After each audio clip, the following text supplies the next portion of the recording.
Well, Europe's a word. First off, it's a proper noun. Europe is a continent. Europe is one of the 7 continents. It's connected to Asia. It's part of the Eurasian continent. So Europe is the foundation, really, the starting point. They're the home of one of the greatest civilizations. Europe is a country. Depending on where I've been, is quite rural. I think Europe is a mirror, basically, and it reflects its ideas across the globe because they took over so many places. What is Europe? Well, first off, Europe is a dominant influence in Western civilization. Many people like to coin it Eurocentric, meaning that our history, our philosophy, I guess our political systems are all European influenced. And I believe that Europe is also home to many great disasters, such as the 2 world wars. There's also Hitler's, and Stalin's massacres, I'd say.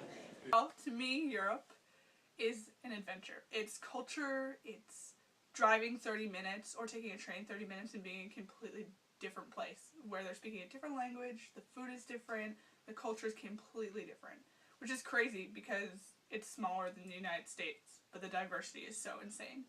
So Europe is beautiful. Europe has so much culture and history to it that it's impossible to say that it's not a dominant player in world history.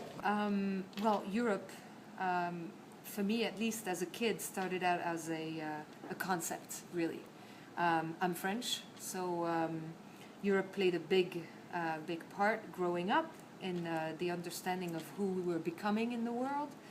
Started out as a concept, but then in 1993 suddenly it became very tangible. It's a place with interesting food. You know, in the beginning, Europe was a mystery. You know, this far-off place you studied in your history books, and not really relevant to us, even though it is very relevant to our history. You know, and then I think you grow to appreciate the old customs. You appreciate history, and not having liked history very much growing up, I had wished I paid a little more attention because it came alive. Europe is an analogy. It is like snow covering the ground, how there's a certain commonality between all the countries, but underneath you can tell all the different cultures and everything.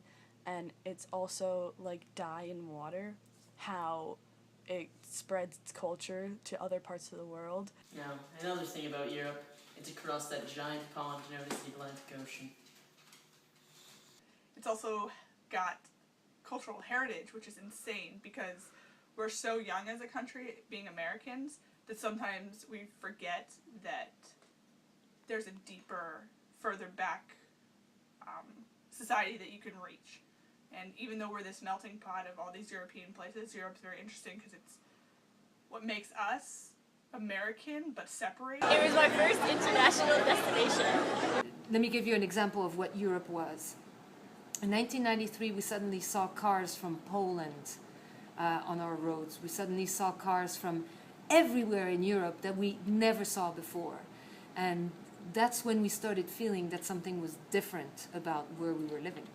So Europe is that. It's a broadening, I guess, of my identity as a citizen.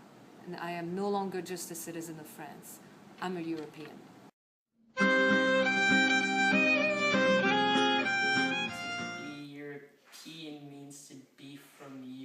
Simply. Well, I guess you could say that a long way back that man originated in Africa, but they migrated to Europe and settled there, and they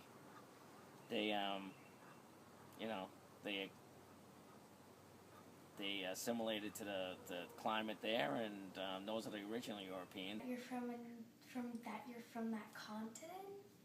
You probably have white skin. That's probably racist, but it's true. To be honest, I'm just partially European, so what it means to me to be European is just to be part of the larger context of myself, because I mean, Europeans are just pretty badass. To be European is to be a person who has faith, who has this underlying hope that things are going to change and get better. To be European, in tangible terms, in pragmatic terms, it means basically that now I have a passport which is a French passport, just like an Italian person has an Italian passport and so on and so forth. But I am also a part of the European community with that passport. And what that does is it allows me to work, for instance, anywhere in Europe. Realistically, what that means is if I find a job in England or in Romania, I can take it and not have to worry about, oh, I need my work papers, I need a visa. No, you don't anymore. You can just take a job anywhere. You are a citizen of Europe. They have, I think, a way of thinking that really seeks the common good of everybody, I think. I think they're very environmentally conscious. To wear a beret. They can trace their ancestry back for generations, and this is what makes them European. The sense that if we can survive this, we can survive anything. And that's something that I think America lacks. Europeans understand they're not invincible, but at the same time, they have the strength to come back. What it means to be European is that now we're more exposed to a lot of things that we didn't see before, like a lot of the drug traffic with the opening of the borders have, it's just exploded in the past, 20 years. But what it means to be European now, it's basically to be part of something bigger than just a country, and it's very exciting. The experience of the Europeans is they're very proud of their independent origins, meaning their country of origin. I don't see Europe as the melting pot that the United States is, even though there is a lot of influx of foreigners, people seeking refuge. They seem to have the same problems we do. But I think Europeans on a whole have a bigger worldview. I think they think about things. They don't fall for the latest trends. They're not as materialistic, but they value good stuff usually. I think they value quality. I think to be European means to have that history with you, and just having all that knowledge, and just knowing that you are part of a heritage that comes from like way before time begins.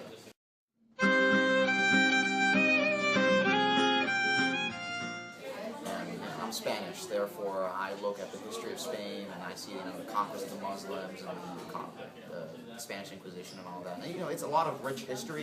I'm what you consider a Euromut. I'm German, Irish, Scottish, Dutch, French, Armenian. All over the place, France, Scotland, I'm Dutch, German, Armenian, I think that's in Europe, I'm not sure. Actually, all of my ancestry is European. My mother has German and Irish ancestry, mostly Irish, and my father has Scottish and Armenian, equal on both sides. His dad was Armenian, he was actually born in Armenia, and his mom was of Scottish descent.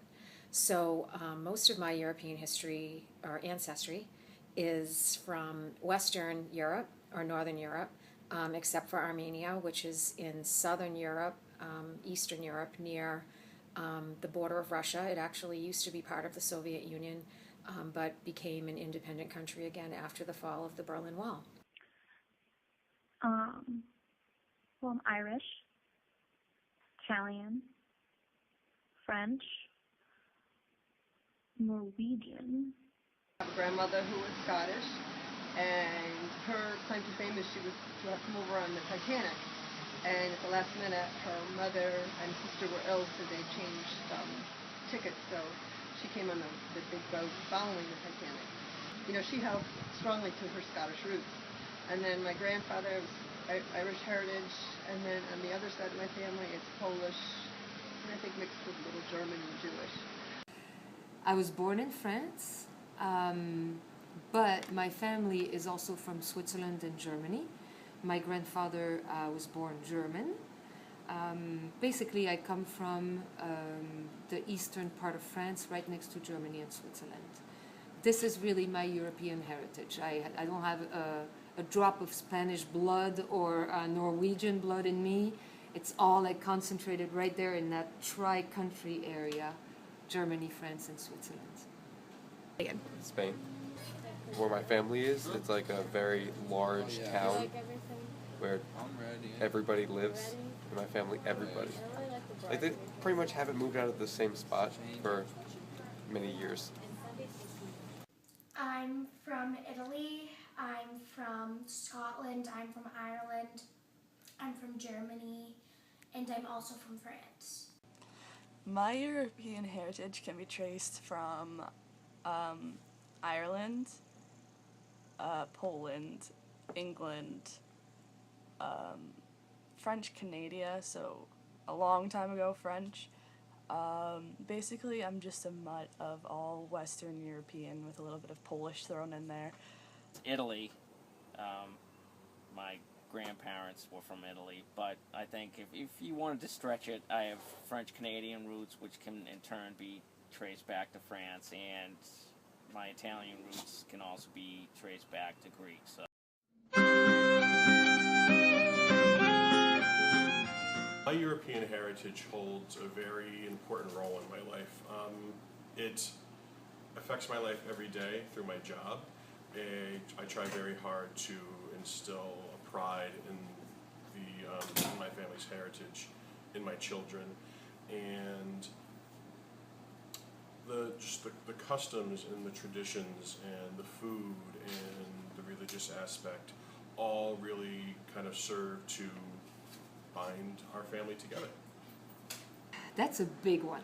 That how the European heritage affects my daily life, that's a big one. Like, for example, something that I'm still trying to grapple with is the distance here in the United States. You see, coming from Europe, we are so used to being able to have walkable places, rideable places, places that you can ride your bike around or walk around without having to take a car. So just from a geographic point of view, being from Europe means that I'm so used to having everything at arm's reach, and I really don't in the United States. Not that it's a bad thing, it's just, it's still an adjustment today. My dog, he's from Europe. He's English. His name's Brady. And he'll eat you. Say hello, Brady. One of the biggest things is that our grandfather changed our last name from Yarentowski down to Duran when they came to America 2 generations ago. So the fact that Durans exist plays a big part of my life. Right, so how doesn't it shape my life? I mean, in terms of customs and so and like culture and stuff like that, my parents are pretty much all about the whole Spanish thing. And you know, I eat the food every day, I speak Spanish every day, so it pretty much shapes everything that I do. It also has almost some sort of like the drive in me. You know, I'm not technically American, and therefore I go to a beat of a different drum, so to speak. Nowadays, they are also influential when it comes to economy and or even our war tactics. I eat dinner at 9, and it gets me scholarships. It was a favor.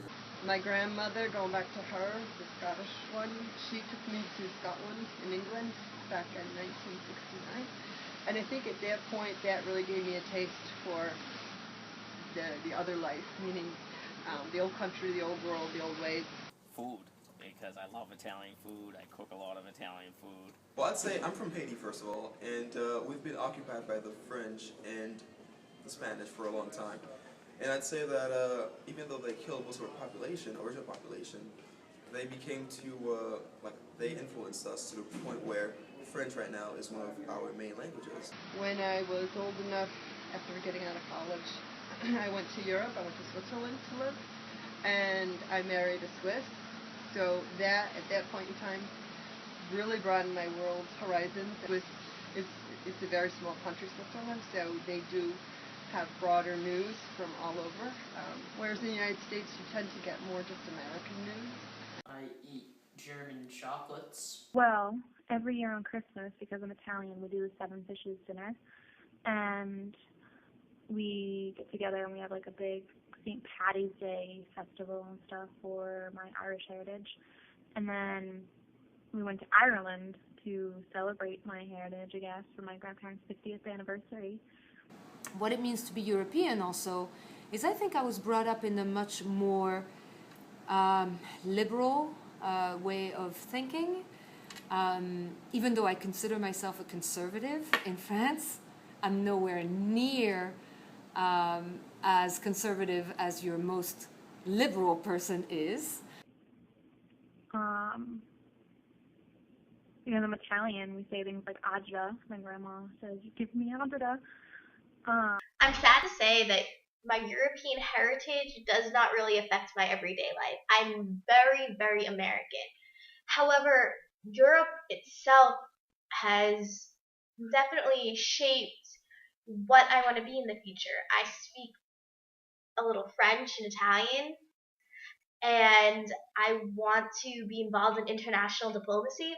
So I'm hoping that in the future that my relationship with Europe grows and it teaches me more about my European heritage. So if you ask me in 30 years, how does my European heritage affect my life, I'll be able to give you a more solid and concrete answer. So Europe's really cool. You should go.